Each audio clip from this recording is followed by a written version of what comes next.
Hey, how's it going everyone? We're going to take a quick and simple look at the animated fonts from Visual Tone. So they're going to come in two different formats. The most basic and obvious version is every font is going to have a different video file for every character. So as you can see here, bubble A, bubble B, bubble C, and so forth. And the other way is, if you're a Premiere Pro user, we've also made a motion graphics template for you, which does the same thing, but just speeds up the process slightly.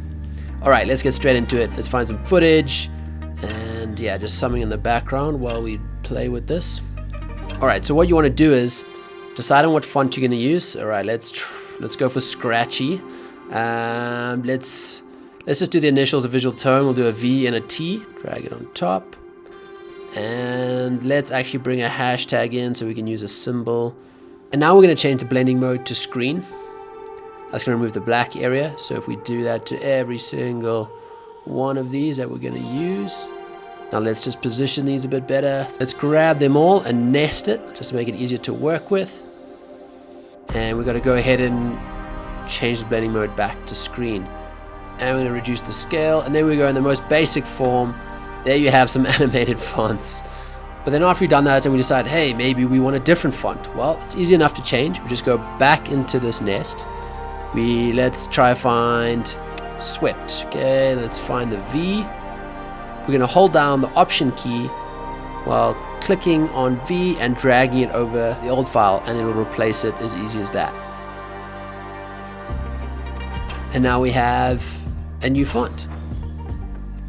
Every font comes in this white color, but if we decide, hey, we want something else, we go ahead to Effects and we can type in Change to Color. Drag that on, and essentially we're saying let's change it from white to, okay, let's just go with red for now, and we want to change it, the hue, lightness and saturation, transforming to color. And there we go, we've got a red font, but I don't actually like that red font. Let's match it something with the hues in the background. Let's go for this. There we go. We can go further and actually change to a different blending mode, such as Difference, which gives a pretty wild look. Definitely got that retro sort of feel. We can play with Exclusion. But yeah, this is for you to get creative now. I'm just going to stick to screen. Something else we can do is actually duplicate this, remove the change to color, and I'm just going to move it up and to the right slightly and give it almost just a drop shadow feel and adds a little bit more depth. And if you look and see, we've given you guys a Visual Tone bonus icons pack, which is just sort of some circles, we got some arrows, some lines. Yeah, let's use that one. Blending mode to screen, reduce the scale, and let's grab all these and nest them again. And of course, change our blending mode to screen. We can now reposition this wherever we wish. And now we've got a little Visual Tone lower third in the corner there. We could even get maybe even a bit more fancy. Let's scale it up just to show you.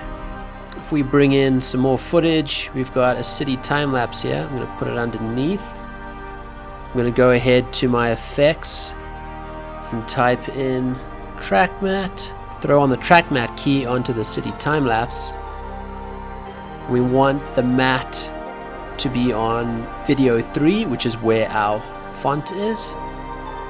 We then set the matte to Luma Matte. And now you can see we've turned the city time lapse into our font. And if you're an Adobe Premiere Pro user and you click on the graphics panel here, you can actually go ahead and literally drag and drop the motion graphics file straight into here and then search for Visual Tone. And there we have it. It's as easy as dragging and dropping it on. Bear in mind it's a big chunky 4K file as it loads every single frame from every single character out of all 10 fonts.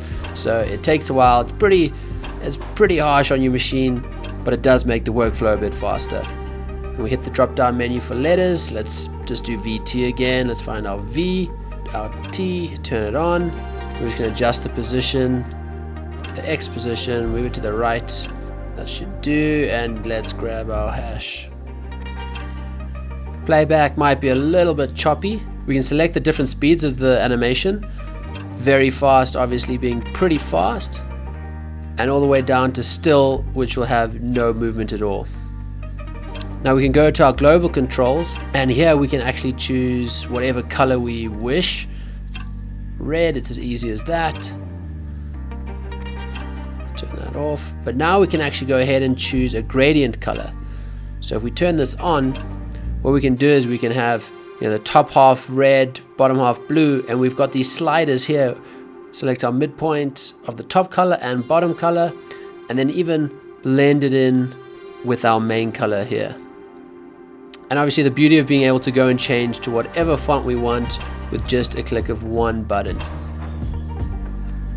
And that's pretty much it. So looking forward to seeing what you guys can create with this, and yeah, see you around.